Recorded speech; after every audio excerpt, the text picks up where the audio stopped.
Oke, selamat sore semuanya. Kita bertemu lagi di acara Bisnis IT Ngabuburit yang kedua. Ngabubur IT yang kedua. Kemarin kita udah bahas soal micro front-end sama saudara engineer Digi ya. Hari ini kita mau bahas soal PTD, TDD, Test Driven Development, sama Mas Tokopedia udah melalang buana. Mungkin aku akan bacain dulu sedikit banyak soal tentang um, profilnya. Jadi Mas Fadli ini aslinya Solo. Dia pernah kuliah di UNS, terus pernah jadi backend engineer di Yayasan Anak Bangsa. Terus melanjutkan karirnya di Tokopedia sebagai seorang gitu. Mungkin teman-teman tidak sering dengar atau mungkin ada beberapa yang dengar soal testing atau unit test dan lain-lain. Ini sedikit. Tadi Mas Fadli akan bahas lebih dalam lagi. Jadi, tapi nanti di awal ada beberapa hal yang mau di-share. Itu, jadi aku udah share di chat. Itu ada link. Kalau misalkan belum lihat, ya aku mau share lagi. Bentar.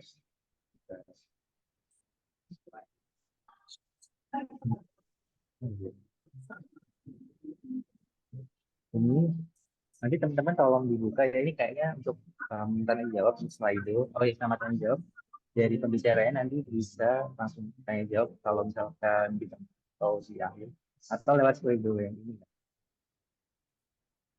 Karena bentar udah mau jam 4 sekalian dibuka aja. Kita akan mulai aja langsung ke pembicaranya ke Mas Fadli untuk waktunya silakan dan tempatnya. Oh ya sebentar untuk restroom jadikan komisi. Oke, silakan. Oke, tes. Apakah suaraku udah kedengeran? Sudah. Oke, thank you. Oke, mungkin pertama aku izin share screen dulu ya. Hmm, oke.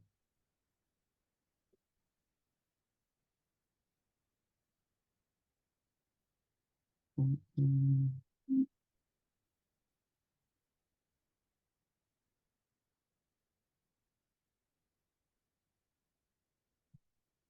Oke, apakah udah kelihatan?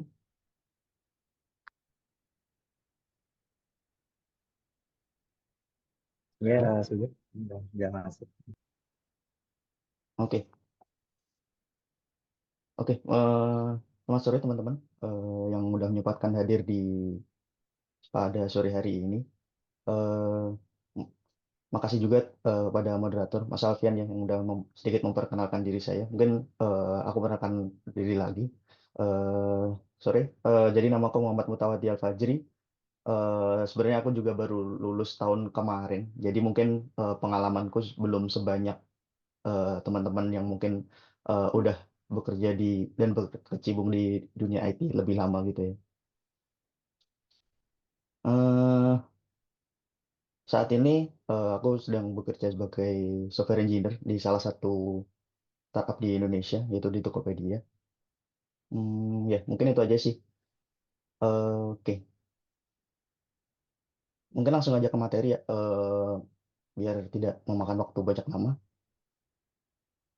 Hmm, Oke, nah di sore hari ini kita akan membahas tentang test driven development atau TDD. Mungkin ada beberapa orang yang menyebutnya itu BDD, yaitu behavior driven development. Nah,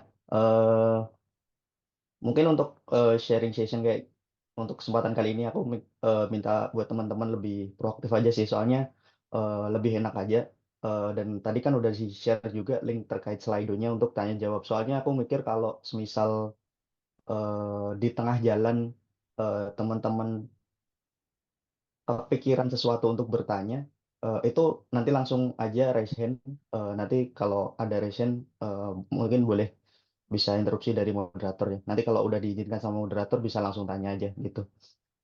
Tapi nanti untuk yang di Slido, nanti pertanyaannya akan saya jawab di akhir sesi kayak gitu. Oke, mungkin terkait test driven development. Mungkin di sini ada teman-teman udah ada yang tahu tentang konsep test driven development.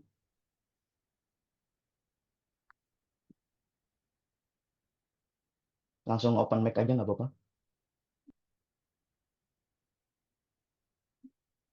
Teman-teman yang mau ada pendapat silakan. Oke, nggak ada. Oke, langsung aja. Jadi apa sih itu TDD atau Test Driven Development? Nah, jadi TDD itu semacam approach atau pendekatan sebagai software engineer, ya apapun itu, terkait di bidang IT, yaitu secara by konsep itu kita kembalikan ke arti dari TDD itu sendiri, yaitu kita membuat tes terlebih dahulu sebelum kita akan mengimplementasi code-code yang kedepannya bakal kita buat. Nah, mungkin seperti itu ya. Definisi simpel dari TDD atau Test Driven Development. Nah, by konsep itu sebenarnya nanti waktu kita akan membuat sebuah program atau coding ya istilahnya ya. Nah, itu kita akan disetir dari tes yang sudah kita buat sebelumnya, kayak gitu.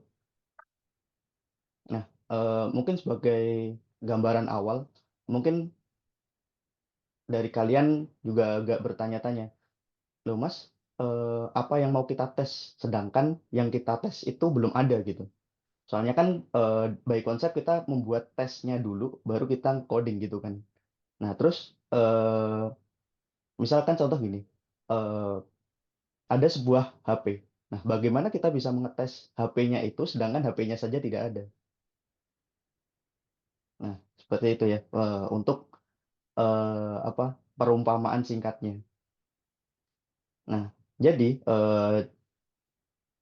pendekatan yang diambil itu sebenarnya bukan kayak gitu. Pola pikirnya mari kita ubah. Jadi kayak tadi misal kita ambil contoh HP yang tadi. Jadi eh, apa yang bakal kita tes, kita desain di awal. Misal HP itu bisa untuk HP yang sekarang ya, bisa touchscreen, kameranya menyala, semua behaviornya bekerja dengan baik, tombol-tombolnya bisa bekerja sesuai fungsionalitasnya, kayak gitu. Nah, itu semua kita desain di awal, goals-goalsnya udah kita tentukan di awal, baru nanti kita membuat HP atau perangkat kerasnya itu. Yang dimana waktu kita membuat itu, kita harus mengacu dan tujuannya itu untuk mencapai goals-goals yang sudah dibuat di awal tadi, seperti itu. Jadi untuk konsep dasarnya seperti itu ya. Oke, kita lanjut. Nah, untuk terkait flow-nya sendiri, flow dari TDD itu ada 3 flow, yaitu yang pertama itu kita pasti tadi ya, kita membuat test case-nya dulu, kita membuat tes, kemudian kita membuat kodenya menjadi apa ya istilahnya, menghasilkan test case yang sudah kita buat tadi menjadi berhasil. Nah, kemudian yang tahap selanjutnya baru kita refaktor. Nah, nanti untuk lebih detailnya kita bahas selanjutnya. Oke, tahap pertama yaitu kita menulis test case dulu. Jadi apa sih itu test case? Nah, sebenarnya test case itu adalah sebuah kondisi-kondisi yang mana kita ingin capai gitu di awal. Misal kayak tadi, eh, kita ingin membuat HP. Nah, HP-nya itu tujuannya, goals-nya itu mau kayak gimana dulu. Nah, tes-tes yang kayak gitu perlu kita definisikan di awal, teman-teman. Apakah nanti HP-nya cuman bisa bunyi doang, bisa telepon doang, atau bisa SMS. Nah, semua goals-goals itu kita definisikan berdasarkan test case yang sudah kita buat. Seperti itu ya. Oke, lanjut. Nah, untuk dalam dunia IT sendiri, eh, testing itu kita ada beberapa tingkatan. Mungkin yang paling basic itu unit test. Nah, unit test itu mungkin tingkatan testing paling kecil, terus naik ke atas, naik ke atas, naik ke atas, itu testingnya bakal semakin kompleks. Nah, kenapa unit test berada di bawah di piramidnya? Dan itu kan untuk porsi dari bagiannya kan cukup besar ya. Soalnya emang ini unit terkecil, jadi eh, emang untuk unit test pasti porsinya lebih banyak. Nah, terus mungkin ada yang bertanya, kalau kita melakukan TDD tapi di bagian smoke test yang di sini, bisa nggak sih? Jawabannya bisa. Tapi apakah itu efektif? Nah, itu mungkin lain cerita. Seperti itu. Jadi untuk konsep dasar TDD sendiri itu sangat baik dilakukan dan mungkin bisa diimplementasikan di beberapa semua test case ini. Kayak gitu.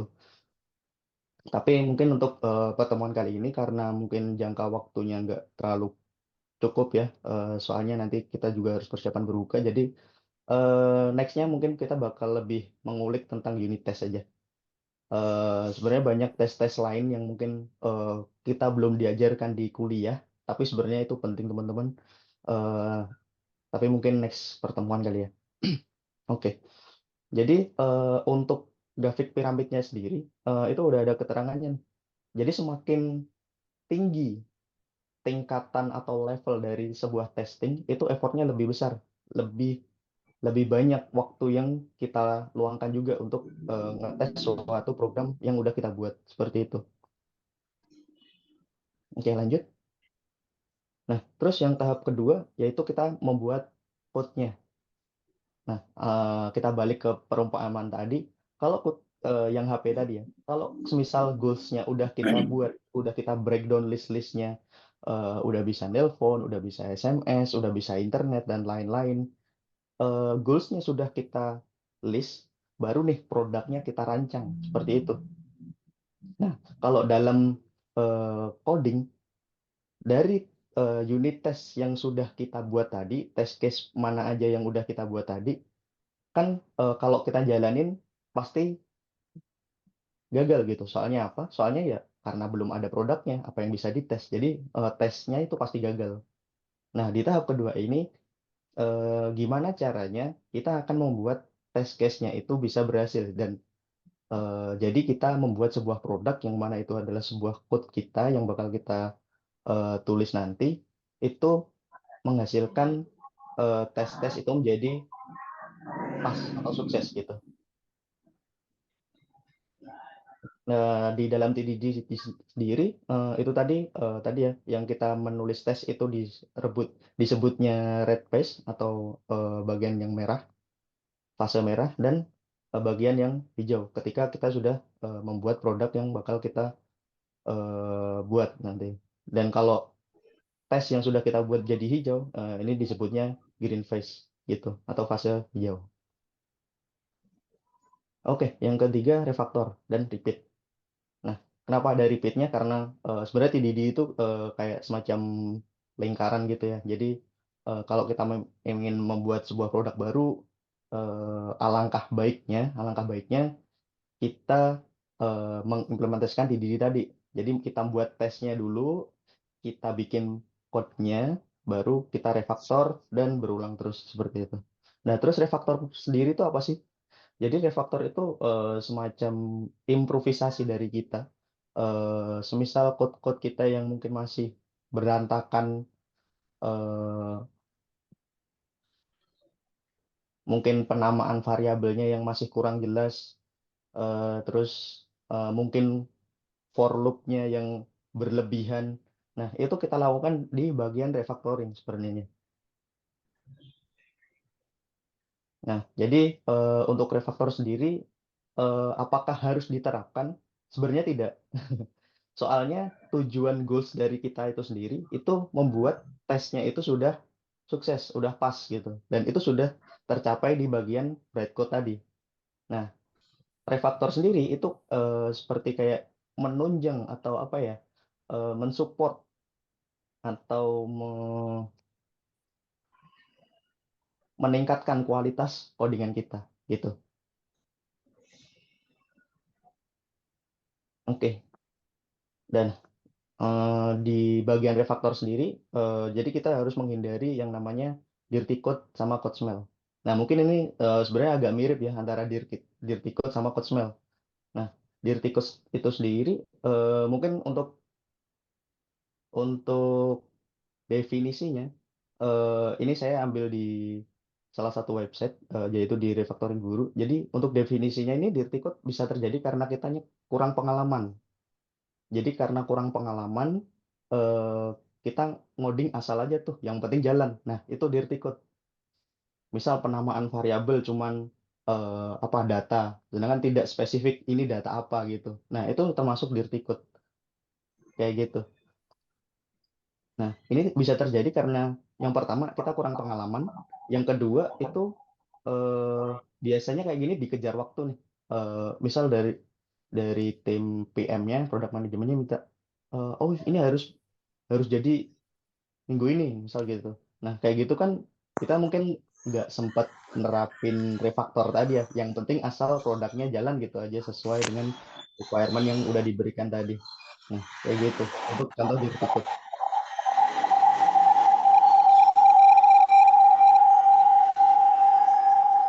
Oke. Mungkin ini Mas Wahyudi. Oke. Sorry ya. Oke, kita lanjut ya teman-teman. Untuk yang kedua itu code smell. Code smell itu apa sih? Yaitu code smell itu kayak semacam indikator permasalahan yang sebenarnya kita bisa temuin waktu kita melakukan refactoring seperti itu. Jadi untuk contoh simpelnya, contoh simpel dari code smell itu sendiri itu kita nggak handling error. Nah, kayak gitu. Error code-code yang udah kita buat pasti misal kita mengimport sebuah library seperti itu. Itu kan ada chance buat errornya kan, ada chance buat error. Ada kemungkinan bahwa code itu bakal error. Nah, apabila kita tidak menghandle errornya itu dan menyebabkan mungkin untuk worst case scenario program kita bakal jadi panik dan bakal mati total. Nah, itu buruk banget teman-teman. Jadi sebisa mungkin code-code yang mungkin eh, ada celah untuk errornya kita handling. Mungkin kalau di Golang itu udah ada return errornya, jadi kita bisa handle. Mungkin kalau di contoh lain di PHP atau Python itu ada try exception gitu. Nah, mungkin kalau di bahasa lain bisa dicari tahu sendiri ya. Intinya semacam handling error yang mungkin dan ini bisa berakibat fatal. Jadi kayak gitu. Jadi code smell itu ada beberapa code yang mungkin kita temukan dan itu berpotensi ada bug di situ. Oke, oke. Karena nggak ada pertanyaan, kita lanjut. Nah, jadi sebenarnya TDD itu buat apa sih?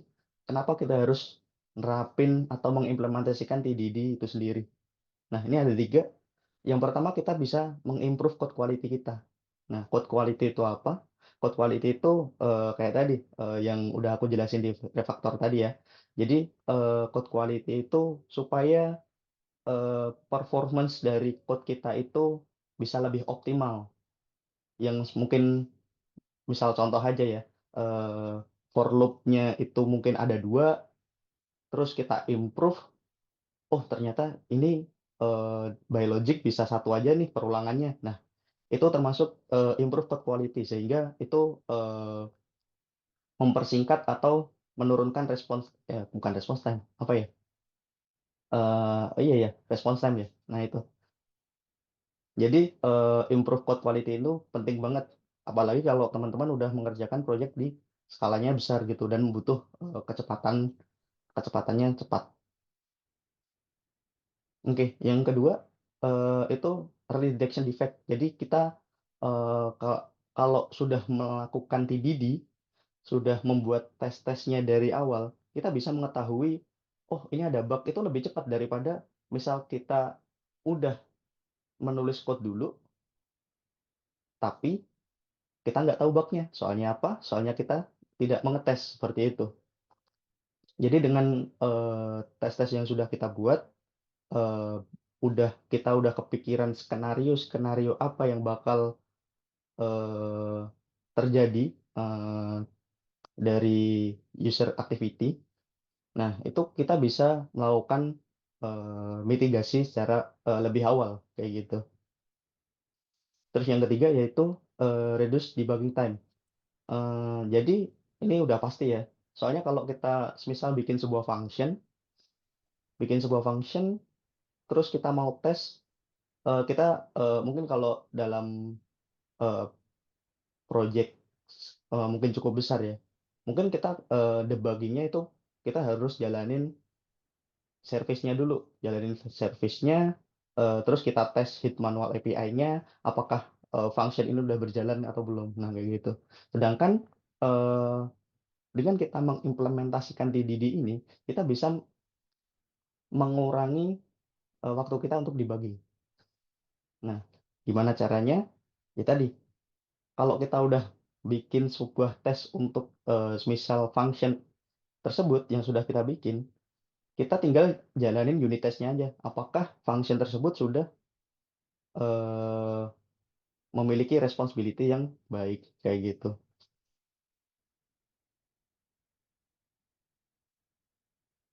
Oke, oke. Selanjutnya dalam TDD itu ada first principle, ada 5 prinsip yang mungkin teman-teman perlu ketahui. Jadi eh,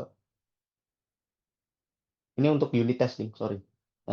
Untuk unit test itu ada 5 prinsip. Yang pertama fast. Jadi unit test itu pasti kenceng. Soalnya apa? Soalnya kita nggak ngetes keseluruhan program, tapi hanya eh, spesifik by function atau per unit itu aja. Terus yang kedua yaitu independen.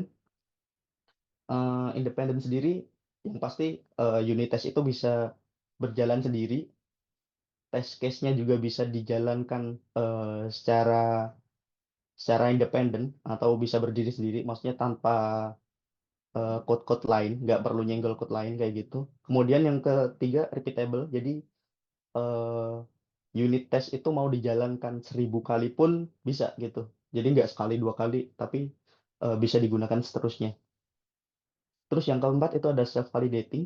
Jadi kalau untuk unit test ya itu pasti self validating.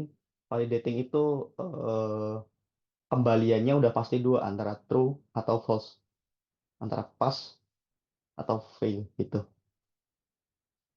Terus yang selanjutnya yang terakhir itu ada truth. Jadi unit test itu sifatnya harus menyeluruh ya. Jadi menyeluruh itu dalam artian kita bisa menjalankan semua test case yang udah kita buat, dan sebisa mungkin kita sudah mengcoverage semua program yang sudah kita buat. Kayak gitu. Oke, lanjut. Nah, mungkin ini aku udah buat semacam repository ya, udah bikin repository buat teman-teman mau coba. Kalau kalian mau ngeklon boleh, linknya ini. Wait, mungkin aku copy aja ya linknya. Hmm, hmm, hmm. Chat.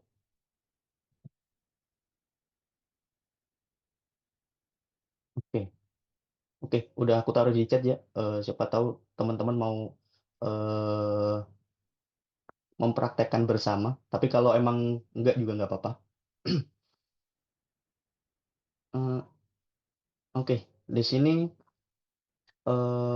aku udah ngeklon ya. Ya karena ini repositoriku, jadi aku udah punya reponya.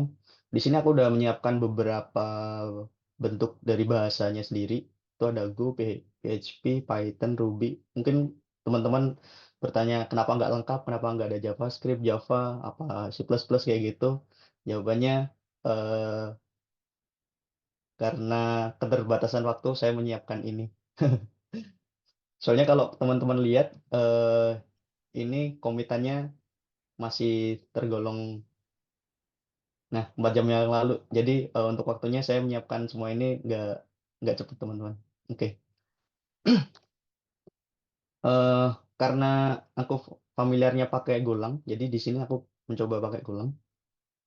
Nah, jadi ini aku udah menyiapkan sebuah function dan unit testnya gitu. Sebuah function dan unit testnya. Untuk semuanya aku udah bikin sama, baik di PHP, sorry. Nah, PHP aku juga udah bikin. Terus untuk cara ngerunning-nya aku udah tulis juga di readme-nya. Nah, teman-teman bisa explore sendiri. Ini di Python juga sama, ini di Ruby sama juga. Nah, kayak gitu. Oke, di sini aku mencoba pakai Golang ya. Hmm, di sini misal kita ada contoh, kita harus membuat sebuah function atau ya sebuah function di mana kita harus menambah untuk case-nya kita cuman menambah gitu. Dari parameter yang kita inputkan harus kita return dengan penambahannya gitu. Jadi di sini ada beberapa tes, yaitu kalau semisal aku inputkan satu dan dua, maka di jumlah hasilnya tiga gitu. Terus misal aku input satu dan lima, oh ini harusnya enam, sorry. Nah, apabila aku input satu dan lima di jumlah sama dengan enam. Nah, ini unit testnya kita udah buat nih. Nah, anggaplah ini belum ada ya. Ini belum ada fungsinya apa-apa. Jadi kita by default kirimkan nol aja. Soalnya emang kita masih fokus ke membuat unit testnya. Nah, coba aku jalanin.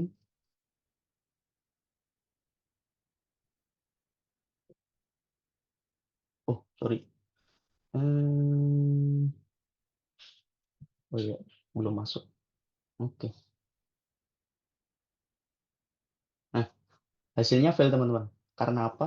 Ya karena emang tahap pertama kita adalah membuat unit test, tapi belum ada produknya. Jadi eh, belum ada functionnya. Jadi emang expected-nya kita masih berada di tahap fail dulu.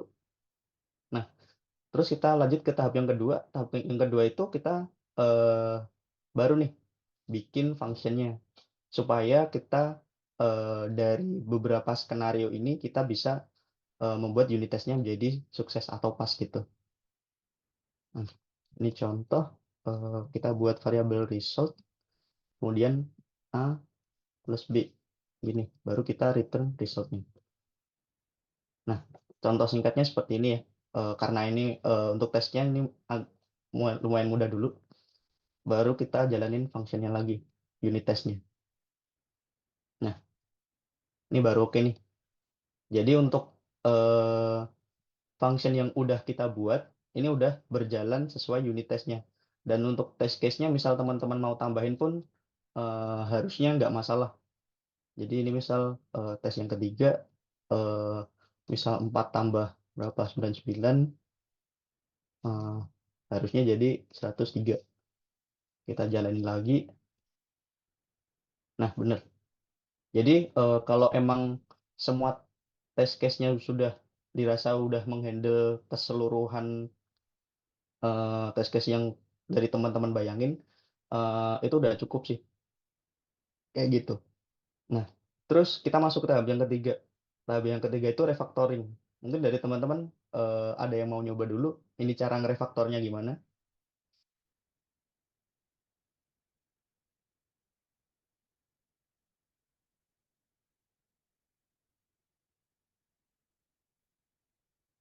Oke, nggak ada.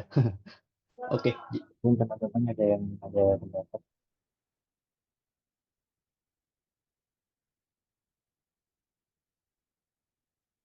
oke. Kayaknya nggak ada, nggak apa-apa.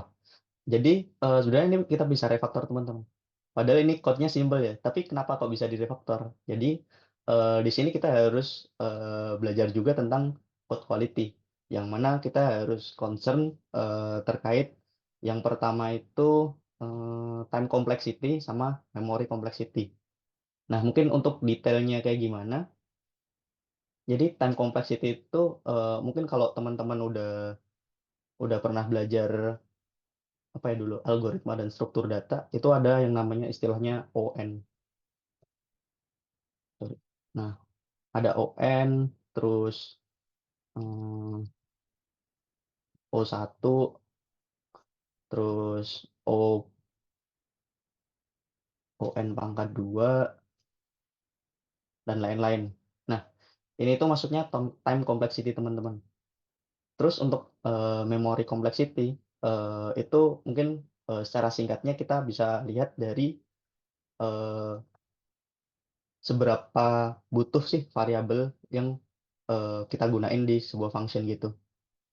Nah, untuk secara time complexity ini harusnya udah nggak ada masalah ya, karena kalau ini kita rangkum, ini untuk function ini kita menghasilkan time complexity udah O1, dan ini udah paling cepet gitu, udah paling optimal, nggak bisa dioptimalin lagi. Tapi secara memory complexity, nah ini kita bisa mengurangi, kita bisa optimize, yang dimana variable result ini kita sebenarnya nggak perlu. Soalnya apa? Soalnya di sini udah nggak ada logic apa lagi, nggak ada logic aneh-aneh lagi. Eh, Nothing another logic. Nah, karena variable result ini udah nggak ada logic setelahnya, kita bisa hapus. Dan tadi A plus B-nya kita bisa taruh di sini. Nah, ini yang namanya refactoring. Nah, habis refactoring, kita juga tetap perlu memastikan kalau setelah kita melakukan refactor, tes yang sudah kita buat itu masih masih pas dari mengcoverage semua test case-nya. Nah, masih pas. Jadi proses refactoring kita udah berjalan gitu. Mungkin kalau teman-teman bisa ada bawahnya lagi nih. Eh, Sebenarnya by konsep TDD itu simple ya teman-teman. Jadi mungkin kalau teman-teman pernah pernah explore competitive programming, misal kayak LeetCode, HackerRank, dan lain-lain. Kayak gitu sebenarnya mereka itu mengimplementasikan TDD. Nah, cuman karena udah dibungkus sedemikian rupa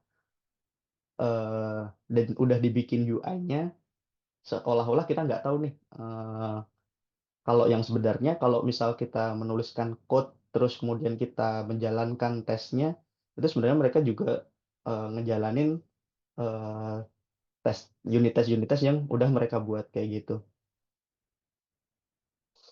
Oke, mungkin ini contoh yang kedua ya. Ini aku ambil dari lead code, mungkin dari teman-teman udah pernah ngerjain. Jadi untuk pertanyaannya diberikan sebuah array integer, nama variabelnya nums, kemudian ada targetnya juga. Nah, kita disuruh untuk mengembalikan dua number yang apabila dijumlahkan eh, sama dengan targetnya. Oh iya, kita mengembalikannya indeksnya ya, bukan value-nya. Kita mengembalikan indeksnya. Ini ada contoh, semisal eh, inputannya array kayak gini, ada 27, 11, 15, kemudian targetnya 9, maka harusnya outputnya 0,1. Karena apa? Eh, karena targetnya 9, kita lihat di array, eh, itu hasil penjumlahannya cuman 2 sama 7. Kayak gitu. Misal 2 sama 11 kan targetnya bukan 9. Nah, kayak gitu. Dan kita bisa berasumsi kalau dalam sebuah array ini hanya ada satu hasil doang. Jadi nggak mungkin nih, misal di sini bakal ada angka 7 lagi, kita bisa berasumsi kayak gitu, nggak mungkin.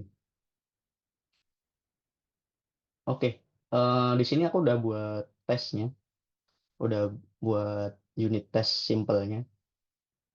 Nah, kalau kayak gini, ini kan baru satu skenario nih. Kalau emang dari teman-teman baru kepikiran satu skenario doang, mungkin dalam dalam project yang teman-teman kerjain ya. Kalau emang baru kepikiran satu skenario doang, ya udah kalian fokus aja sama skenario satu ini gitu. Jadi misal ini aku langsung return integer kayak gini, nggak apa-apa. Nah, kayak gini. Oke, ini aku coba lagi. Terus ini aku rubah nama functionnya.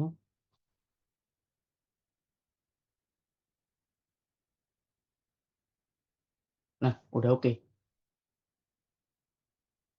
Mungkin kelihatannya buruk ya, tapi emang tujuan dari TDD itu kita nggak perlu repot-repot mikirin yang udah di luar test case gitu.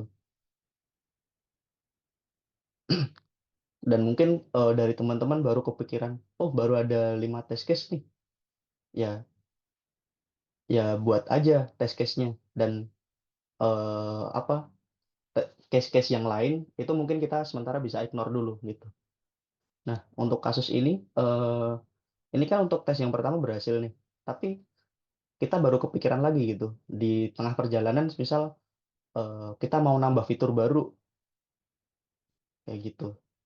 Sedang terus kemudian kita nemu case lain gitu. Ini kita kayak permisalan contoh sederhananya aja ya.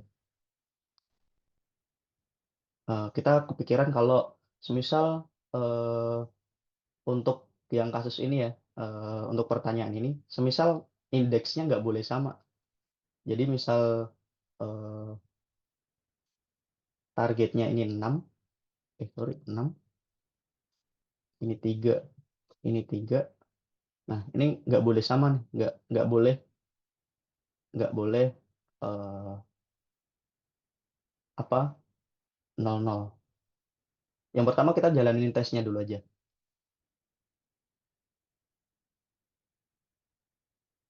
Sorry, ini harusnya eh, eh, ini saya taruh agak belakang deh. Nah, sini. Kalau tes kayak gini harusnya indeks ke 0 sama 1, 2, 3. Ini 0 sama 3. Nah, kita udah berhasil buat kalau kita mau nambah test case baru gitu. Dan hasilnya fail dulu. Nah, baru nih kita kalau udah nemu fail kayak gini, sedangkan untuk test case-nya kita udah merasa bener, ya udah kita perbaiki code yang udah kita buat lagi gitu.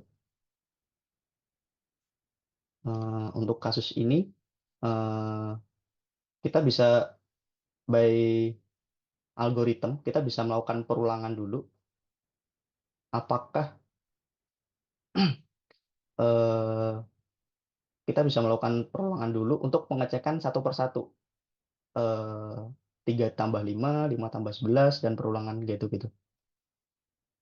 Hmm, kita melakukan perulangan di variabel 6. Mungkin kalau di code-nya masing-masing bahasa beda ya. Nanti teman-teman bisa coba sendiri aja. Eh, nah, terus karena kita mau eh, melakukan perulangan lagi, kita kasih for loop lagi di nafsnya. Karena biar kita menyublahkan eh, indeks yang pertama sama yang kedua gitu. Eh, apakah hasil penjumlahan yaitu value 1 sama value 2 itu sama dengan targetnya? Kalau sama dengan kita return indeksnya. Ya, ini indeks ya. Misal II gitu aja. Kita return I sama II. Kalau nggak ketemu, misal kita return ini. Mungkin kalau teman-teman udah pede, bisa kita jalanin unit testnya. Oh, ternyata masih gagal. Berarti kalau gagal, eh, ada ada something wrong nih di code yang udah kita buat. Nah, dari sini kita bisa eh, apa ya, melatih cara berpikir kita buat eh, menyelesaikan code yang udah kita bikin sesuai dengan test case yang udah kita buat kayak gitu. Nah, di unit test itu biasanya kita udah ngeprint di mana kita dapatnya apa sama apa yang kita inginkan. Nah, mungkin eh, kita breakdown dulu ya.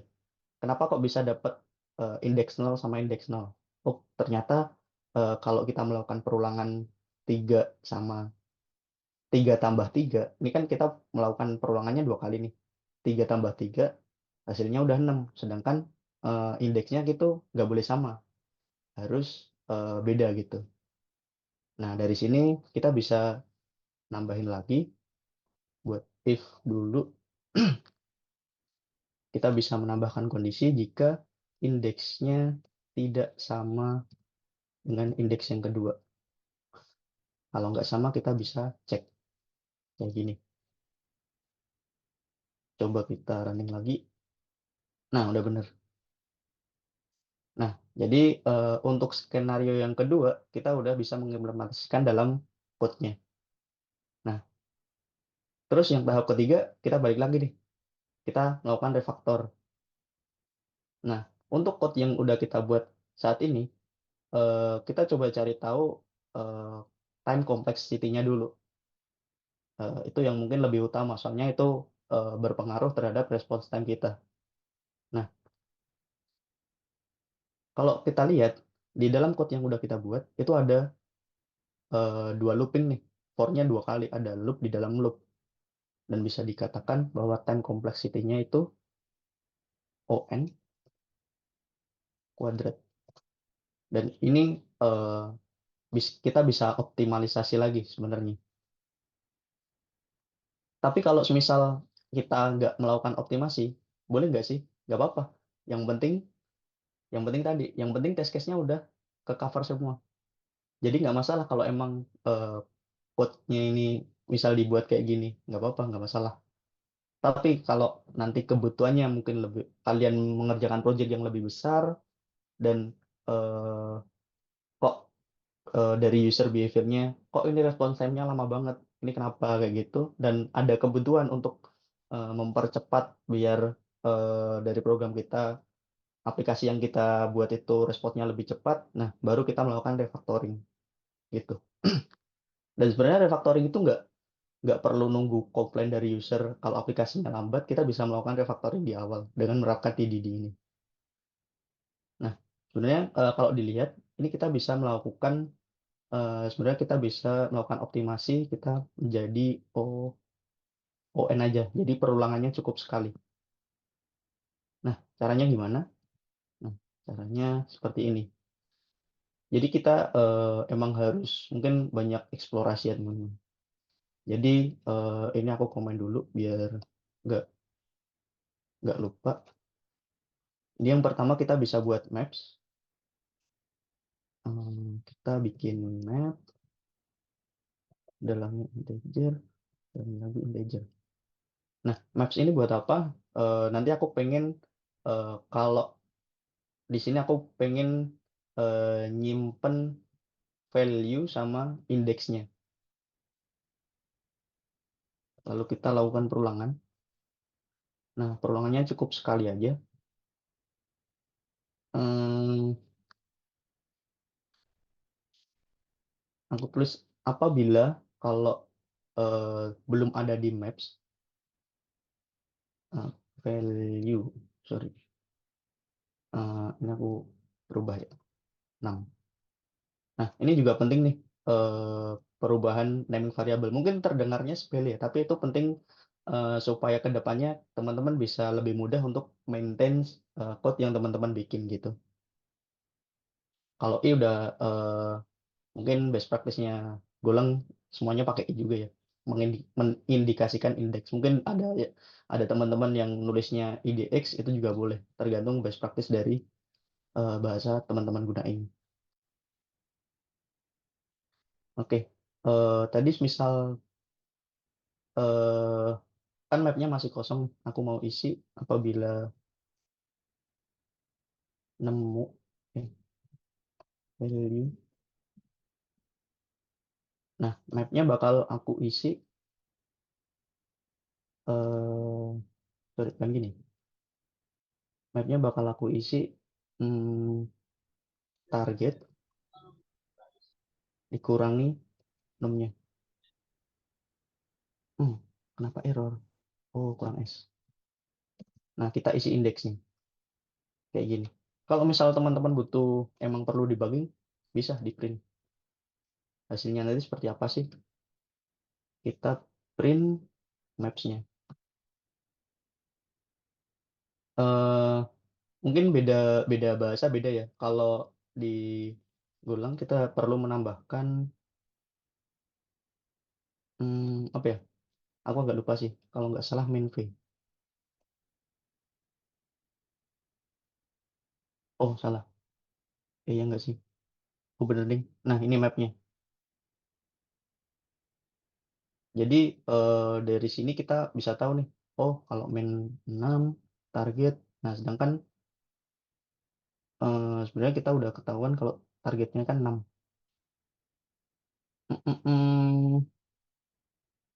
Ini mungkin agak terlalu rumit ya. Tapi sebenarnya teman-teman bisa explore sendiri sih.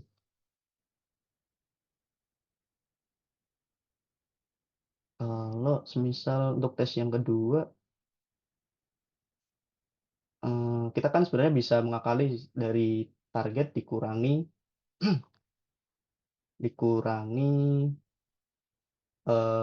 inputannya. Jadi harusnya kita bisa cek apakah kalau eh, kalau indeksnya udah ketemu atau sorry pengurangannya tadi udah ketemu, kita bisa langsung balikin indeksnya. Dan yang mana indeksnya itu kita udah set di value-nya, value dari maps itu sendiri.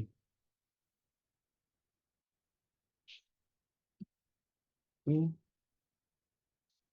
oh, sorry, ini indeks. Indeks ya. Value-nya itu indeks. Kita bisa langsung balikin integer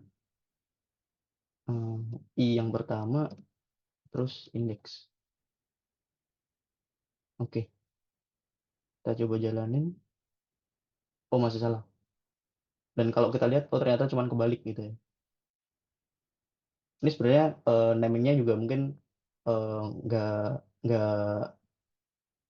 nggak apa ya, masih susah buat dibaca. Soalnya apa? Di sini ada indeks, di sini indeks lagi.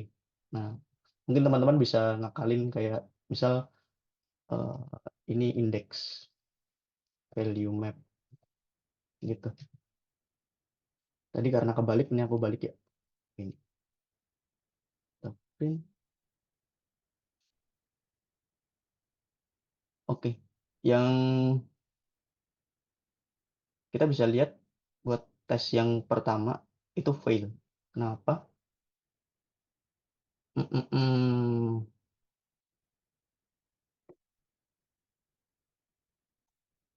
Karena waktu kita coba breakdown ya, waktu perulangan pertama, mm, mm, tapi dapatnya nol. Tapi ya, intinya untuk code-nya seperti itu. Mungkin ini aku coba langsung solve aja ya. Hmm,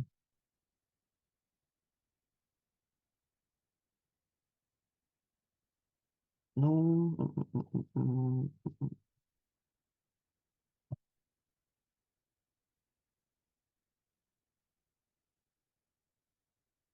Hmm,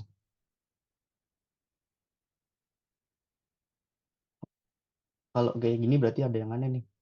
Mm-mm. Tapi ya so far kayak gitu. Dapatnya nol. Atau 0,0. Target kurang.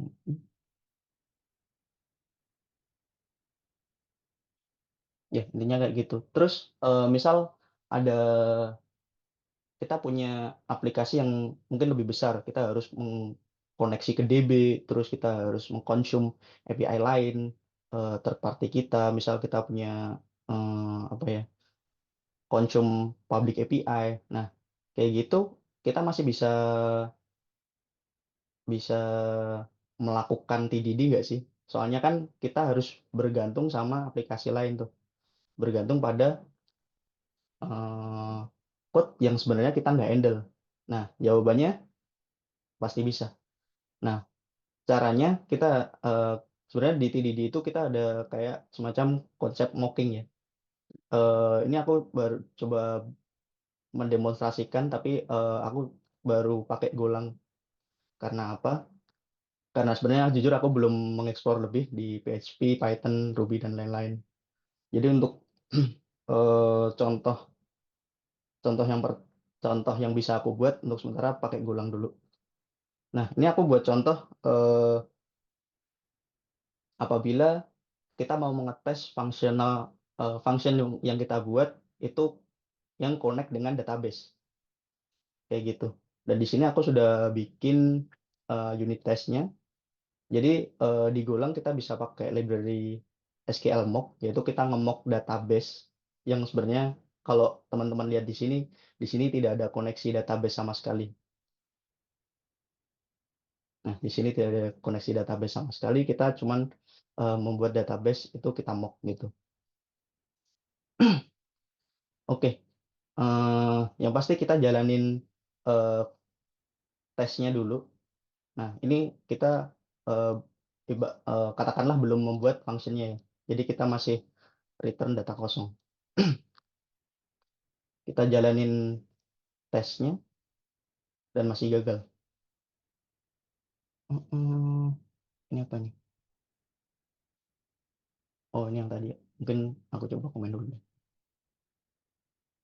Mm, Oke, kita jalanin kosong.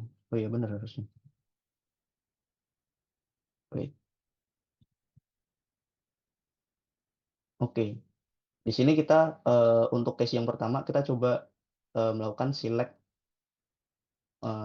data ID nama dan kita expect-nya dalam ID ini kita bakal nge-return ID yang sesuai inputan kita. Jadi ini query-nya ya. Jadi di Golang itu kita melakukan query-nya seperti ini. Mungkin ya sama kayak SQL biasa. Kita melakukan select ID dan name dari tabel data, di mana ID-nya harus sesuai sama inputan. Ya gitu. Untuk tes yang kedua, ini sama. Kita mengambil contoh kalau semisal yang kedua ini kita mengambil contoh kalau tes waktu kita bukan koneksi, query ke DB itu error, dapatnya error. Apakah function kita udah mampu menghandle itu, gitu.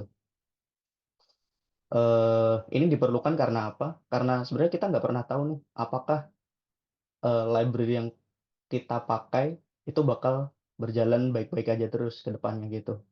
Jadi sangat penting kalau kita membuat skenario kalau bakal error. Oke, karena ini udah gagal tadi udah ada jalanin ya. Langkah selanjutnya kita eh, buat code-nya. Oke, em, di sini mungkin aku langsung solve aja ya. Jadi kita ke DB karena kita bakal nge-query, kita panggil query. Nah, query-nya kita harus samain kayak test case-nya tadi. Misalnya ini ya, kita tinggal copy aja. Nggak apa-apa, karena test case-nya udah kita buat dari awal ya. Karena memang kita tujuannya cuman ngambil ID sama nama doang di tabel data. Oke, ini kembaliannya ada harus. Misal, ini aku coba ambil contoh, errornya aku ignore dulu. Kemudian dari rules-nya aku mm, scan. Nah, kita masukkan ke result ID dan eh, result name. Mungkin kalau nggak tahu, ini tanda pointer ya kalau di Golang. Nah, ini tuh. Kita coba tes lagi.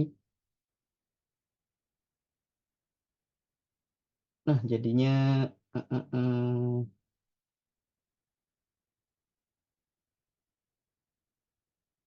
nah, ini jadinya masih error. Jadi emang eh, code yang kita buat belum belum maksimal gitu. Oke, kita coba lagi. Kita pakai query row.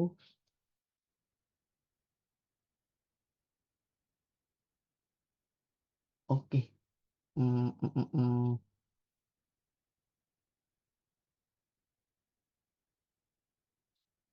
Ini masih error. Terus, oke. Sorry. Nggak ada. Mm, mm, mm. Query rows execute one row. Oh, sorry, argumennya ketinggalan ID. Nah, kita bisa lihat kalau ini yang gagal test case yang kedua. Berarti test case yang pertama udah berhasil nih. Kita udah bisa ngebalikin, sorry, kita udah bisa membuat function di mana kita nge-select ke database tanpa perlu koneksi database-nya. Terus kalau ini menghandle error, nah mungkin tadi yang udah aku sampaikan ya teman-teman. Jadi pentingnya menghandle error di sini. Mm-mm. Jadi misal di sini kan kalau kita lihat di scan ini ada return error nih. Kita handle aja. Ini penting karena apa? Itu buat kita mengantisipasi eh, hal-hal yang tidak kita inginkan. Untuk contoh skenario-nya, worst case-nya panik ya, code kita gitu. Kita balikin, result-nya kosong, error-nya juga kita balikin. Kita running test-nya, nah udah pas. Oke, mungkin itu aja ya. Contoh simple latihan kita di sore ini. Oke, kita balik lagi. Oke, udah. Mungkin itu aja. Dari teman-teman mungkin ada yang mau ditanyain atau udah ada pertanyaan di slide. Mungkin dari teman-teman dulu aja deh. Ada yang mau ditanyain? Bisa raise hand atau langsung open mic juga nggak apa-apa. Oke. Nah, ini kita udah sampai Q&A ya. Iya, Untuk teman-teman, kalau tadi di slide itu kurang lebih ada beberapa yang main. oh, udah ada Mungkin akan di gue slide-nya. bacain atau gimana? eh aku baca sendiri aja nggak apa-apa. Oh, Oke, kita lihat di slide dulu. Oh, cukup banyak juga ya. Yang pertama, ini dia untuk tim kecil tidak mas atau sebuah software engineer konsultan yang hanya by client request langsung develop gitu. Jadi PMP desain software semuanya. Ideal kalau kita bicara ideal atau enggaknya pasti ideal. Soalnya apa? Kalau kita menerapkan TDD itu eh, mungkin kita balik ke definisi awal gitu ya. eh, yang pertama kan kalau kita menjadi software konsultan, kita kan pasti udah menerima request dari klien itu kayak gimana. Apakah cuman bisa login doang, terus bisa melakukan pembayaran doang, bisa submit form doang, dan kayak gitu. Kita udah menerima request-request apa yang udah diharapkan sama klien. Nah, dari situ ya udah kita bakal develop sesuai permintaan klien aja. Kita nggak perlu pusing-pusing tuh kita kayak semisal oh klien mintanya cuman autentikasi doang. Misal mintanya login sama register. Ya udah kita nggak perlu peduli bakal eh, untuk test case misal ada payment gateway-nya, misal ada pengisian form data dirinya dan lain-lain. Itu kita nggak perlu menghandle case-case yang sebenarnya klien tuh nggak butuh gitu. Jadi kalau bisa dibilang ideal atau enggak, tetap ideal. Kayak gitu sih.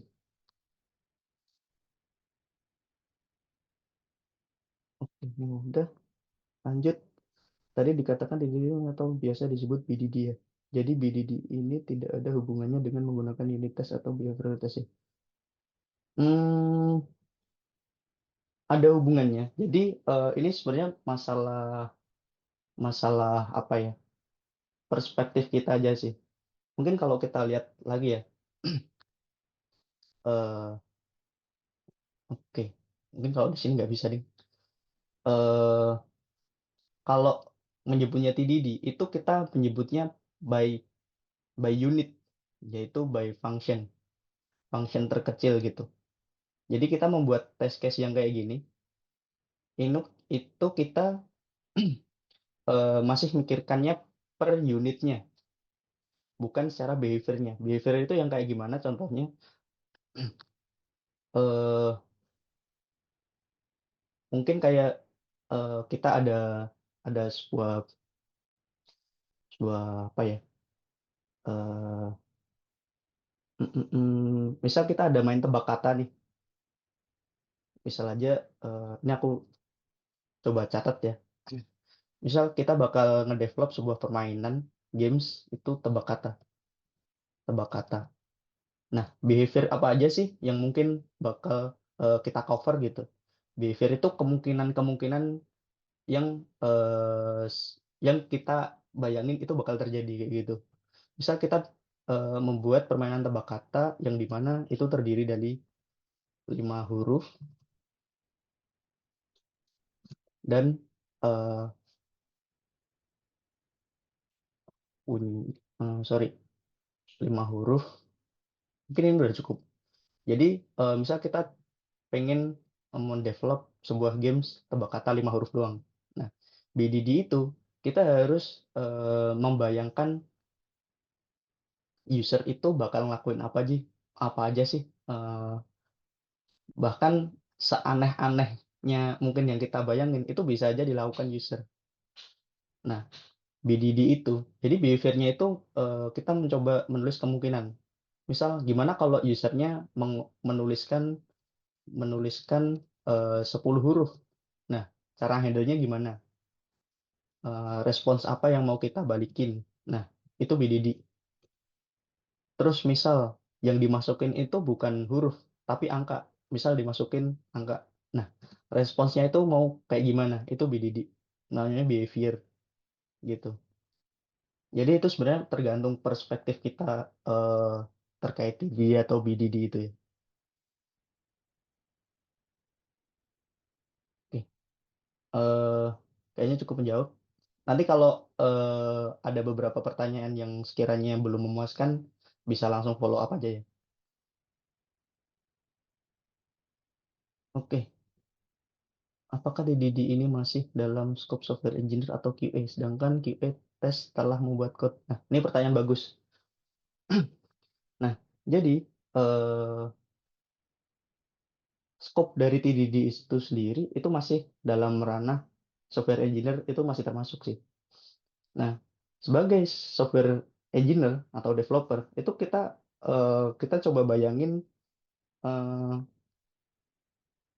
coba bayangin tadi skenario apa yang bakal dilakukan oleh user. Nah, di dalam TDD sendiri itu ada kayak istilah istilah monkey testing. Mungkin dari teman-teman pernah dengar istilah monkey testing. Emang agak aneh sih.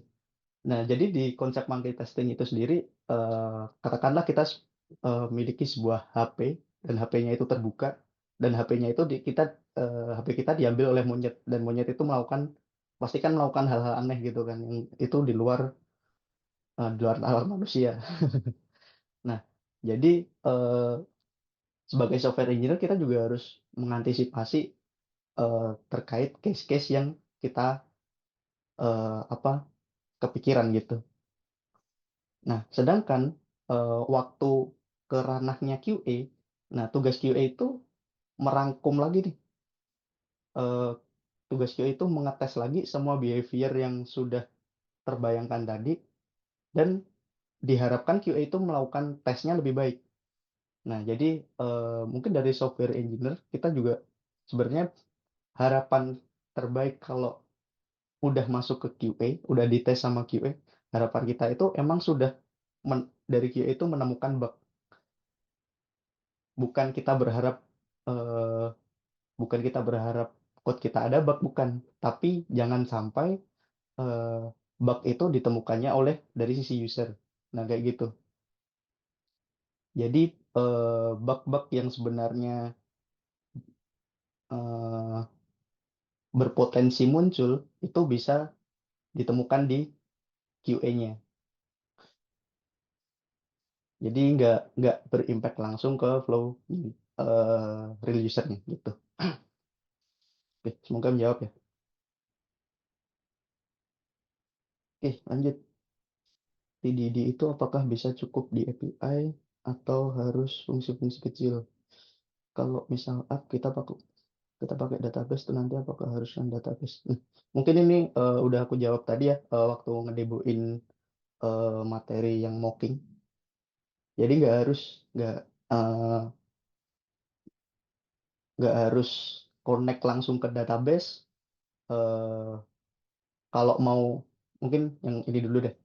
Kalau kita mau ngetes di level API, ini bisa. Tapi apakah cukup? Kalau menurutku sih nggak cukup. Jadi untuk selevel unit test kita emang unit itu kan bagian bagian-bagian terkecil. Kalau mungkin di istilahnya kalau di kimia itu kita nyebutnya atom gitu kan. Nah, sedangkan kalau di software engineering itu kita menyebutnya unit. Nah, jadi kalau cukup di level API kayaknya kurang. Jadi emang kita perlu bikin unit test di level yang bener-bener paling kecil yaitu di level function kayak gitu sih. Terus tadi apakah eh, run database? Enggak juga. Kita bisa melakukan mocking kayak tadi. Jadi eh, hasil-hasil yang kayak gini ini bisa kita lakukan unit test, bisa membuat unit testnya. Padahal di sini kita nggak punya database apapun, kita nggak punya data data di dalam database apalagi, tapi kita tetap bisa membuat function yang dimana itu ada koneksi sama database-nya kayak gitu sih. Oke. Kalau dalam fungsi kita ada query atau call ke subsystem lain itu bagaimana ya? Oke. Ini pertanyaannya sama kayak tadi ya. Kalau emang unit test yang mau kita bikin itu mempunyai ada ketergantungan sama sama API lain atau service lain, itu kita bisa melakukan namanya mocking gitu. Yang dimana itu kita bisa bantu tanpa melakukan koneksi secara langsung sama API kita. Oke, terakhir untuk fungsi baru atau bukan fungsi baru atau bukan, apakah masih cocok pakai TDD? Hmm, Fungsi baru atau bukan refaktor? Ini maksudnya gimana ya? Mungkin yang nulis bisa dielaborate. Halo, halo, halo. Oke, iya Mas Syahid. Ah, Nggak, aku eh sorry kalau tadi ternyata udah dijelaskan. Kalau kalau lihat dari diagramnya PDD itu kan berangkatnya pasti dari ya itu ya refaktor kemudian tadi ya, Iya. nah flow-nya Nah, itu. nah. Nah itu untuk kayak inisiasi fungsi baru kayak gitu tuh masih masih relevan nggak? Misal pakai PDD gitu tuh. Oh, ya Bukan. masih. Oh, oke. Masih, Mas. Jadi, setiap kita bikin function, tadi kan untuk flow-nya, kita bikin tes dulu, baru kita buat function-nya gitu kan. Baru kita refaktor. Nah, apakah nanti kalau misal kita bikin function lagi, eh, kita tetap masih dalam satu flow ini? Jawabannya tetap masih. Jadi, dengan kita membuat function baru, yang pasti itu bakal ada case baru, kecuali kalau kita buat fungsinya buat refaktor. Kalau emang kita bikin sebuah function baru, sebenarnya kalau di dalam software engineering itu kan ada yang nama istilahnya solid principle. Jadi salah satu solid principle itu adalah single responsibility, yang dimana satu function itu cuma punya satu tanggung jawab. Apabila kalau semisal kita bikin function baru, di mana function itu mempunyai responsibility yang baru juga, yang pasti eh, dalam unit test yang kita buat bakal ada test case baru kayak gitu. Jadi tetap flow-nya tetap berulang di kayak gitu Mas. Apakah terjawab Mas Syahid? Hmm, oke. Berarti aku melihatnya pun kalau seumpama itu ada pembuatan fungsi baru, Hmm? fungsi yang nantinya akan direfaktor gitu dengan Hmm? bikin skenario negatifnya langsung gitu atau gimana? Iya, jadi kalau emang bikin function baru, sebenarnya tergantung function baru yang dibikin itu apakah masuk di bagian refaktor, apakah dari misal dari Mas Syahid punya function yang mungkin cukup panjang, terus Mhm. dari function yang panjang itu kita refaktor jadi kita pecah jadi function yang kecil-kecil, yang tadi bisa menerapkan solid principle, satu function, satu responsibility. Nah, jadi kalau emang pembuatan function barunya itu di bagian refactor, jadi kita nggak bahkan kita nggak perlu nulis test case barunya kan nggak masalah, soalnya itu masih dalam satu satu flow kayak gitu, masih di dalam refaktornya kan. Tapi kalau emang function barunya mungkin apa ya, udah agak melenceng dari test case yang awal, kita juga perlu bikin unit testnya lagi kayak gitu. Oke. Berarti misal taruhlah aku bikin satu function, udah dibikin sampai selesai, Sampai dan selesai, apa namanya function itu berjalan dengan baik, iya. masih perlu bikin unit test nggak? Tadi masnya udah bikin unit test, terus Oh, oh belum. enggak, sorry, oh belum. Eh Kalau menurutku perlu, soalnya itu apa? Itu kegunaan unit test sendiri itu biar ke depannya kalau kita ada fitur baru yang mungkin yang ada kemungkinan bersenggolan sama function yang sudah kita buat sebelumnya, itu kita nggak nyenggol fitur yang udah kita buat sebelumnya. Jadi semisal contoh real case-nya ya, eh, contoh real case-nya eh, baru aja kemarin di Tokopedia itu ada rilis rilis apa ya? Rilis fitur bebas ongkir tapi multi checkout. Jadi kalian udah bisa eh, check out beberapa barang dan semua barangnya itu bisa pakai bebas ongkir semua. Nah, sedangkan fitur yang sebelumnya itu ada yang namanya one click one check out ya gitu.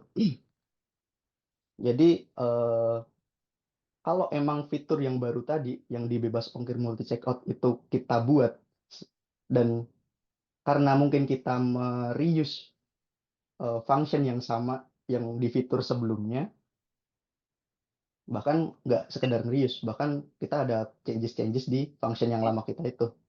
Nah, kalau semisal kita nyenggol function yang lama dan kita nggak eh, membuat unit testnya, sedangkan eh, itu nyenggol fitur yang baru, bisa jadi di fitur yang baru berjalan, tapi fitur yang udah lama ini jadi gagal nih, karena kesenggol sama fitur yang baru. Jadi kelebihan dari unit test sendiri itu sendiri, semisal kita melakukan improvisasi membuat fitur dengan menggunakan function yang sama, kita bisa melakukan testing, oh fitur yang lama ini masih terjaga dengan baik nih, kayak gitu. Jadi kita udah bisa mengetahui dari level unit testnya itu. Jangan sampai kalau eh, kita udah bikin fitur baru, ternyata nyenggol fitur lama, yang nemuin itu dari sisi user. Kayak gitu, itu bisa berakibat fatal kalau dalam segi bisnisnya. Jadi emang better kalau semisal kalau kayak tadi kan tidak menerapkan TDD ya. Kalau emang nggak bikin unit testnya itu bisa berakibat fatal kalau emang ada fitur baru yang mungkin bersenggolan. Sorry. Oh, oke. Oke, jawab ya. Thank you, Mas Syahid. Ya. Oke. Dalam satu tim siapa yang seharusnya memvalidasi test case? Hmm, dalam satu tim sebenarnya semua bertanggung jawab, terutama yang jadi PIC atau penanggung jawab project itu. Jadi kalau misal kita sebagai developer, kita jadi penanggung jawab sebuah fitur A, ya udah kita eh, harus bisa membayangkan test case apa aja. Nah, terus tugasnya siapa yang validasi? Ya itu kita sendiri, soalnya kita yang tahu tahu flow-nya yang kayak gimana, user behavior-nya kayak gimana, itu kita bisa self validation. Dan selain itu eh, tim yang lain itu mungkin bisa membantu kalau misal dari kita sebagai penanggung jawab ada yang kelewat. Oh, ini bisa aja misal kayak tadi ya, dalam tebak angka user bisa aja bahkan tadi kalau belum kesebut udah dihapus belum ya? Nah, bisa aja temennya nyaranin gimana kalau usernya inputnya simbol. Nah, itu kan belum tuh, itu belum terhandle. Nah, kayak gitu bisa jadi temannya mengingatkan. Dan kalau emang kita bekerja tim di skala besar, yang dimana kita nggak bekerja di bidang IT sendiri, itu pasti ada bagian QA-nya. Dan kalau kita bekerja dalam bidang besar kayak gitu, QA yang eh, diwajibkan, ya emang tanggung jawabnya QA untuk validasi test case kayak gitu. Oke,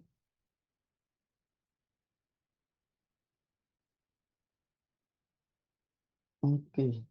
Kalau kita masuk ke project dan sudah jadi tanpa tes, lalu kita nulis tes di akhir, apakah namanya masih di Didi? Bukan ya. Kalau kita sudah membuat eh, suatu project dan udah jadi, terus kemudian kita baru menuliskan TDD-nya, itu sorry, kita baru menuliskan unit testnya itu eh, secara secara apa ya? Secara definisi itu udah bukan TDD.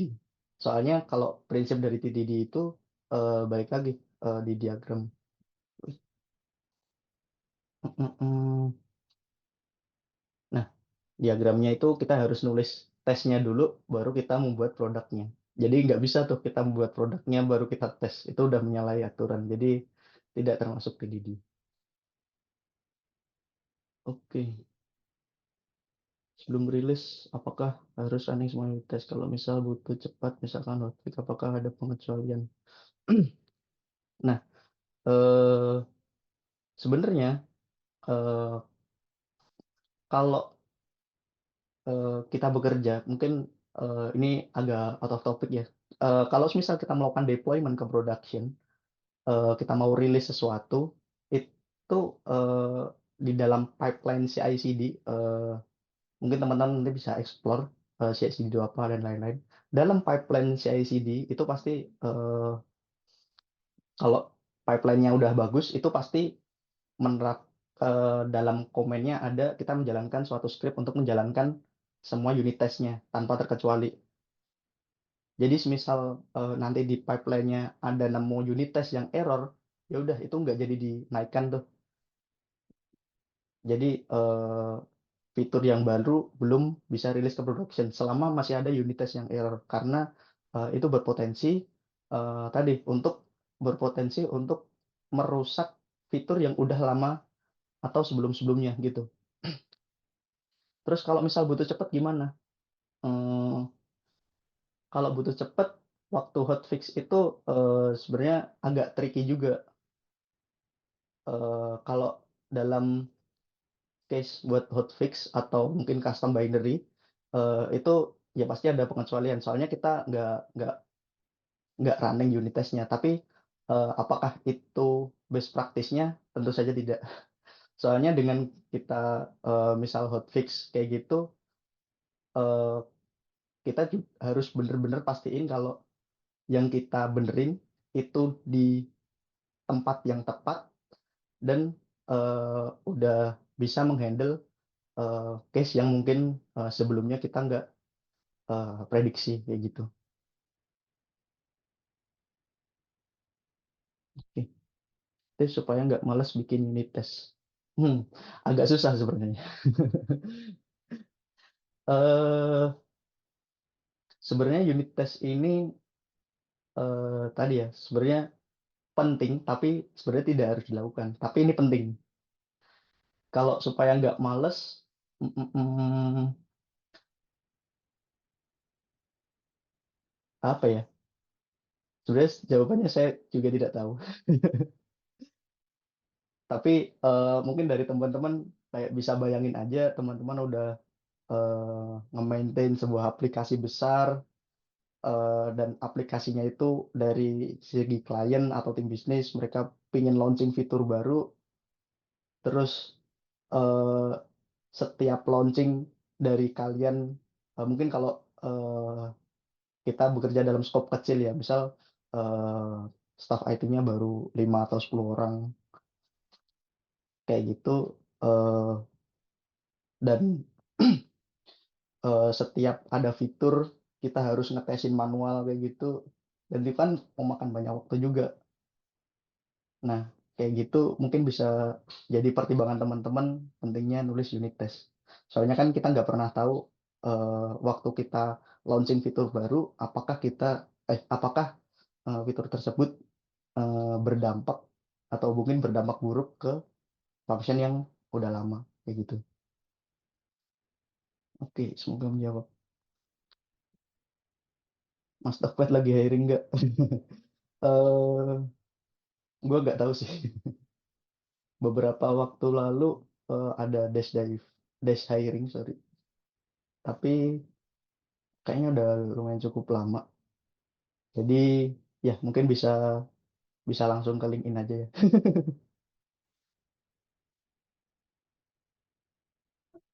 Oke, karena udah nggak ada yang mau ditanyain? Mungkin yang langsung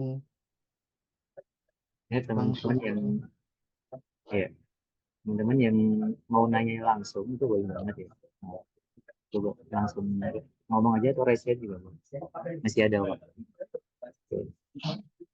Bisa langsung apa? Discuss juga kan kalau pakai eh kalau eh ya kan teman-teman. Masih ada waktu.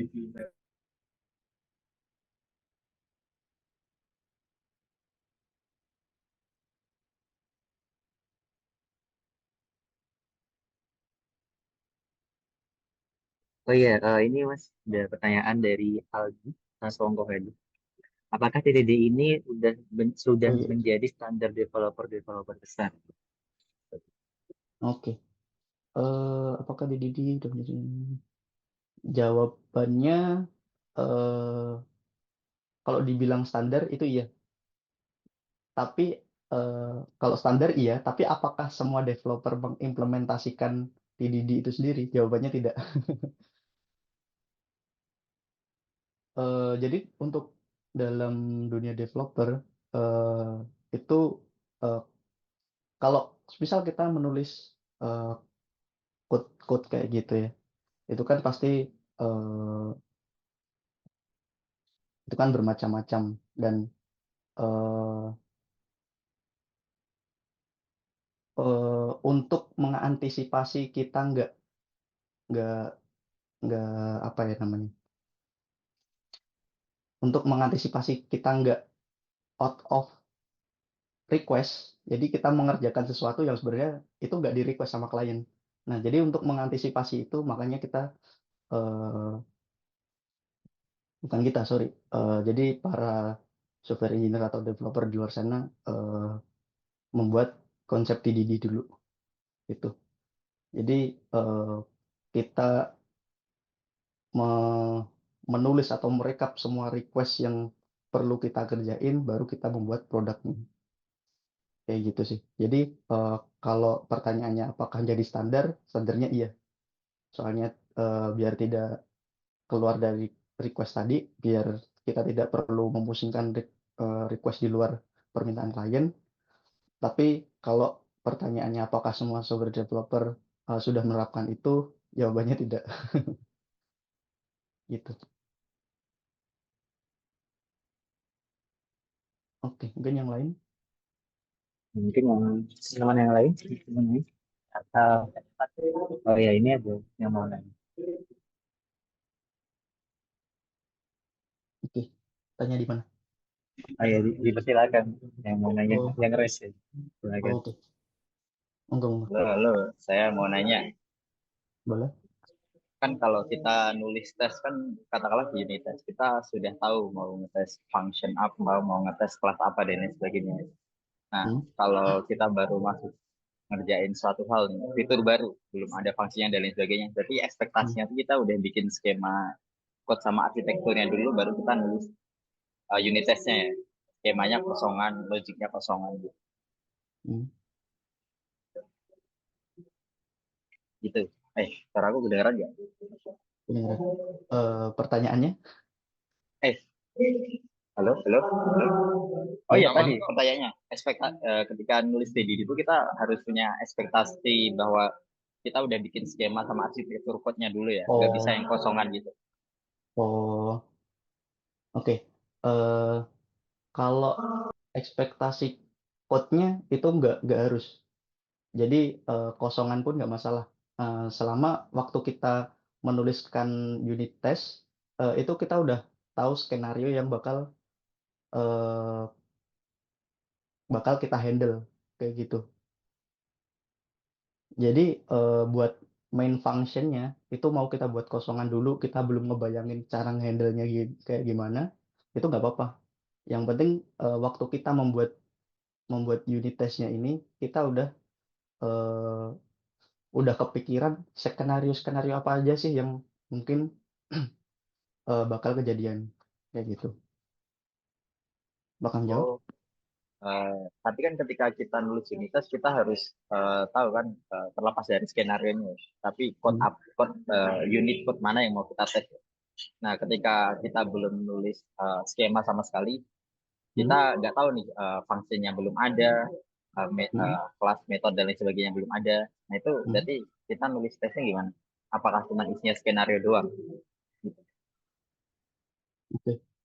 Jadi kalau kasusnya kayak jadi eh, kita tetap harus nulis skenario doang sih. Untuk yang pertama kali ya.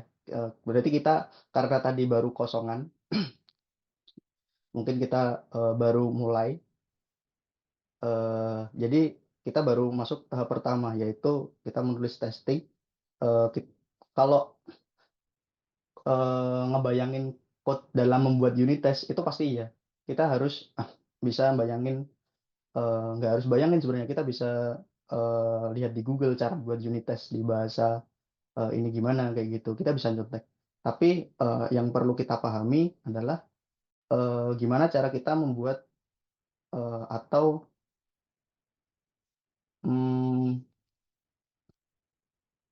menuangkan skenario-skenario yang kita pikirkan ke dalam kode di unit test yang udah kita buat tadi. Kayak gitu. Nah, dari situ misal main functionnya pun nggak ada, nggak apa-apa. Selama karena kita masih dalam tahap satu nih, dalam pembuatan testing, ya udah kita eh, baru baru mendefinisikan atau membuat unit test dari skenario-skenario yang udah kita buat kayak gitu. Oke, oke. Jawab. Terima kasih. Thank you. Mari teman-teman yang lain yang mungkin saya juga mau nanya juga ke sekolah baru. Kalau Oke, boleh. soal kan saya dengar juga ada code progress biru-biru tuh ada standarnya juga nggak sih? Maksudnya Sorry, berapa persennya gitu gitu. sorry gimana? Agak kedengeran. Oh, bentar. Oh ini yang dari teman-teman yang lain dulu aja ya. Ini dari Mas Hamzah. Secara Oke. waktu pengerjaan lebih efektif nggak Mas? Itu pertanyaannya. Kalau secara waktu pengerjaan tentu tidak lebih efektif karena eh, yang mungkin kalau developer pada pada bukan pada umumnya sih, eh, tapi mungkin bisa dibilang bahkan kebanyakan developer ya. Jadi kita membuat eh, code-nya dulu, baru bikin unit test atau bahkan nggak nulis unit test sama sekali. Jadi untuk waktu pengerjaannya dibilang efektif itu tidak. Tapi kalau pertanyaan dibalik, sorry. Tapi kalau pertanyaannya jadi apakah unit test ini penting buat ke depannya, itu penting. Kayak tadi, bagaimana kita maintain sebuah code, bagaimana kita menjaga code itu apabila kita ada perubahan di function yang sudah kita buat sebelumnya, kita mendapatkan logic-logic buat menghandle fitur baru, apakah itu nanti bakal broken? Nah itu pentingnya unit test. Tapi apakah ini jadi efektif? Eh, sepertinya sih enggak. Tergantung dari behavior developernya sih. Kalau emang mau menerapkan unit test, ya itu lebih bagus dan emang bagusnya kayak gitu. Soalnya karena kita nggak perlu mikirin di luar request. Soalnya kan kalau misal kita langsung membuat code-nya, kita kan bisa aja kita membuat function yang sebenarnya ini nggak ada di skenario-nya kayak gitu. Jadi kita bahkan kita bisa bikin code yang kompleks, sebenarnya itu nggak bakal ada skenario kayak gitu sih. Oke, terjawab. Oke, Mas Hamzah. Oh ya, ini ada pertanyaan lagi. Tadi yang Mas Hamzah kalau mau bertanya lagi boleh. Ini ada pertanyaan baru lagi dari Mas Rahmat. Ada contoh big project di GitHub yang pakai TDD nggak Mas untuk dijadikan rujukan? Mungkin mau belajar ya menggunakan Go atau Python. Hmm. eh Project GitHub yang pakai TDD. Kalau itu aku agak kurang tahu ya, tapi harusnya ada. Kita bisa explore aja GitHub. Harusnya kita ada, bukan kita sih, harusnya ada orang yang biasanya library library yang pakainya TDD. Misal ini ya, SQLmock. Kita coba.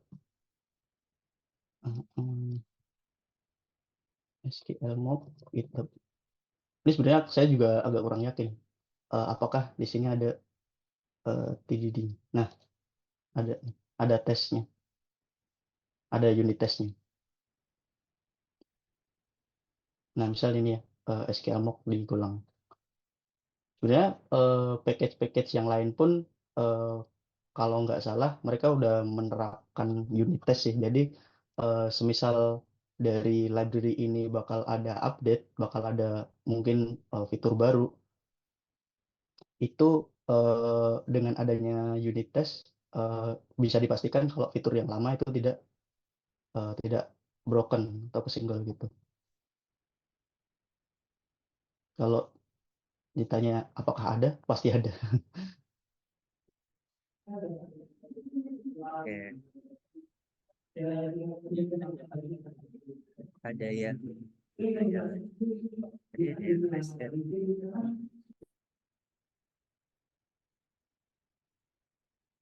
Oh iya, Mas Ini Syahid. ada yang question dari Mas Syahid, silakan. Ya. Terakhir kali ya. Apa namanya buat konfirmasi terakhir. Boleh. Tadi setelah follow up dari yang ditanyakan tadi juga sih. Jadi aku akan coba kasih sampel realnya dulu. Mungkin use case-nya akan kayak gimana ya? Kalau aku coba pinjam use case terdekatnya dari Mas Fadri, misal ada kita bikin function checkout nih, checkout produk, dan function ini baru. Nah, untuk kita bisa ngedevelop fungsi itu dengan teknik TDD, ini yang saya lakukan benar apa enggak ya? Berarti saya akan bikin satu fungsi yang mana fungsi itu aku udah define nama fungsinya, kemudian parameternya apa aja, kemudian return-nya itu nanti akan kayak gimana. Taruhlah dia cuma return error lah gitu. Nanti errornya akan nil atau apakah ada errornya. Nah, berarti yang saya lakukan itu pertama bikin function itu tadi, misalkan return-nya cuma satu error, aku langsung tulis return-nya nil. Jadi fungsi itu cuma return nil.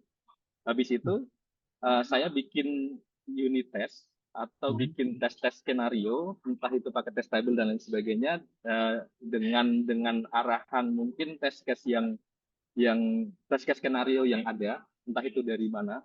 Nah, itu berarti saya bikin beberapa skenario di situ. Baru nanti ketika bikin skenario, dites, harapannya fungsinya untuk pertama kali running itu fail, kan, gagal. Habis Iya, itu betul. baru aku perbaiki fungsinya supaya pas untuk test case A gitu. baru nanti lanjut lagi tes selanjutnya, karena mungkin dalam satu fungsi itu kan ada beberapa mutasi data kan, entah itu check out itu ngurangin stok, kemudian ya, insert data kemana saja, bener gitu nggak ya? Untuk case fungsi baru. Iya, betul. Nah, untuk case yang udah disebutkan Mas Yahya tadi, bener ya. Sebenarnya kalau semisal kita nggak bikin main functionnya dulu, itu sebenarnya bisa-bisa aja. Tapi apakah nanti unit testnya bisa dijalankan? Nah, itu mungkin lain cerita lagi ya. Misal kita contoh yang ini tadi nih, main functionnya coba kita hilangin. Nah, terus kalau misal kita jalanin unit testnya apakah bisa? Nah, itu nggak bisa. Karena apa? Karena emang eh, nama functionnya itu emang belum di-define kayak gitu. Jadi mungkin saran dariku, kalau emang udah tahu nama functionnya ya udah ditulis aja nama functionnya langsung. Tapi kita coba kembalikan returnnya itu sesederhana mungkin. Oke, berarti dengan case tadi kan aku bikin fungsi yang emang sengaja nantinya langsung akan direfactor gitu kan. Walaupun itu sebenarnya fungsi baru, bener kan? Iya. Oke, oke.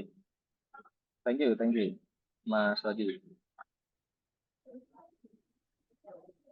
Oke, maaf, ini kita udah ada pertanyaan lagi nggak kira-kira? Ini udah mau ini sih waktu berbuka kebetulan di daerah Solo. Jadi mungkin ada waktu 1-2 menit lagi, teman-teman. Oh iya Oke. sih, Ini ada pertanyaan dari Mas Sam. pertanyaan dari Mas. Oh, ini udah. Oh ya. Oh, udah. Sorry. Nah, sama ini satu lagi teman-teman, ini tadi ada titipan dari pembicara buat mengisi feedback form ya. Kalau lihat nih saya share ini untuk mengisi feedback form. Karena ini mungkin udah ada yang nanya lagi, ini minta tolong banget formnya untuk diisi. Singkat formnya itu diisi. Ini Mas Muah. Karena Ya. udah mau masuk waktu berbuka, mungkin karena udah nggak ada pertanyaan lagi juga, akan kita akhiri nanti. Mungkin teman-teman kalau mau bertanya lagi, kira-kira bisa kontak Mas Fajri atau gimana? Ya, nanti bisa kontak saya aja Ya, melalui email atau Instagram juga bisa. Bebas lah. oke. Oke, jadi begitu ya teman-teman. Mungkin ini akan kita akhiri. Terima kasih banget buat Mas Fajri udah mengisi dan bagian ilmunya hari ini sama teman-teman semua yang mau hadir di acara kita hari ini. Nanti kita akan ada beberapa event juga, 2 event lagi. Nanti stay tune aja di sosial media Majelis IT. Jangan lupa untuk follow juga Instagram kita dan terima kasih semuanya. Selamat berbuka dan menjalankan ibadah puasa. Bye bye.